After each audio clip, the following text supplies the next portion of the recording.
Okay, we're going to add and subtract complex numbers. All right, and in this video, I'm going to show you mostly how to do it and not worry so much about the explanation behind that. That'll be something we do more in class. But you're going to see a lot of I's here. Okay, you're going to see a problem like this. Okay, so I will tell you this, that the I is not a variable. I actually equals the square root of -1. It's called the imaginary unit. But when you operate with them, you treat them like a variable. Okay. The only difference is that it's usually written in the back.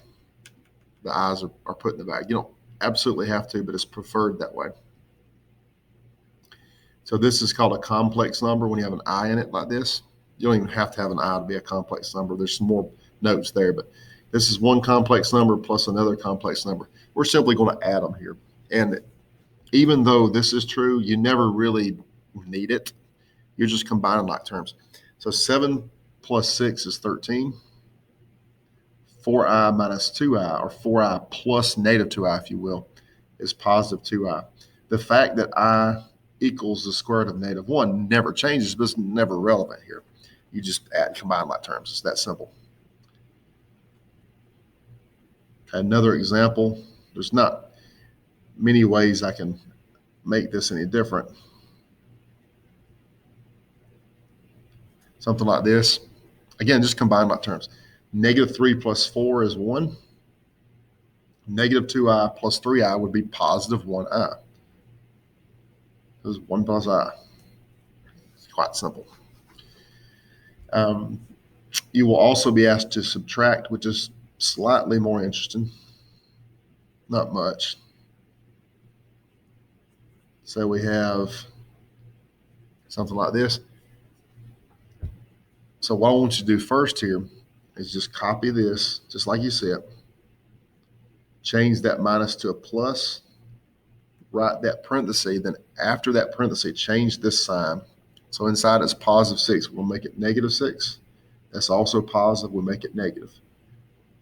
And it's not that you always make them negative. It's you always change the sign.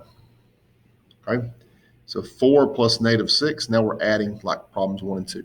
4 plus -6 is -2. -5i plus -9i would be -14i. And that's it.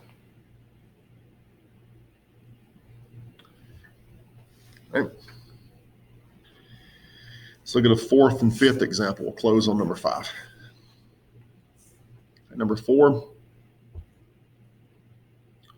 3 minus 6i minus -4 plus I. Okay.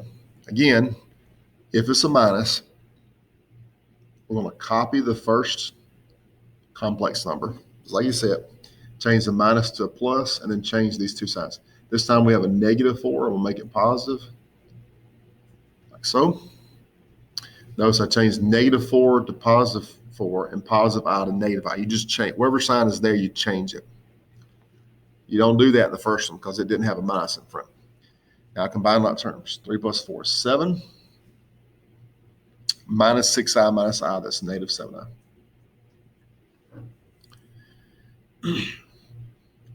Fifth example.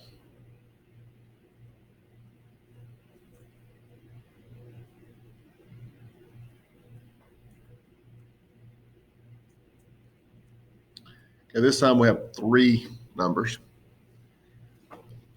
And we do have a minus before a parenthesis. If it weren't for that minus before a parenthesis, I would just go ahead and start adding everything up. But that minus is going to require some action. Okay, so all I'm going to do is say 9. Again, change it to a plus. -6, because you got to change your signs. -4i, because you got to change your signs. Now the minus belongs to this parenthesis. It does not go beyond the parenthesis. Okay, so I'm done changing signs because of that minus. I now encounter a plus, which really does nothing. So I'm just going to copy that one. So if a parenthesis has a plus sign before it, you just keep it. If it has a minus sign before it, you change the signs. Now that we have plus signs in front of both parentheses, you can just start adding up. So 9 plus -6 is 3. 3 plus 3 is 6. So there's 3 of 3 what we call real parts without an I in it. -4i minus 11i is -15i. That's it. So that's adding and subtracting complex numbers.